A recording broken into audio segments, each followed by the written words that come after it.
Isa kang introvert kung ikaw ay: una, ayaw mo sa gulo at maingay na paligid. Pangalawa, hindi ka madalas lumalabas ng bahay.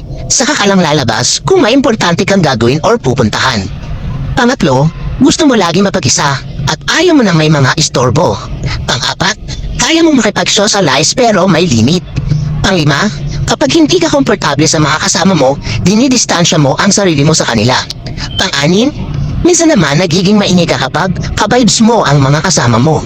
Pang-pito, hindi mo alam kung paano magsimula o mag-response ng conversation sa ibang tao. Kaya madalas ngumingiti ka na lang o di kaya tatahimik ka na lang.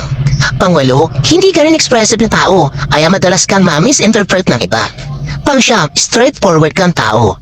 Pero madalas iniiwasan mong magbitiw ng masakit na mga salita kapag alam mong sensitive ang taong pagsasabihan mo. Pang-sampu, mas gusto mo pang tumambay lang sa loob ng bahay kesa sa labas at makipag-chismisan sa mga kapitbahay mo.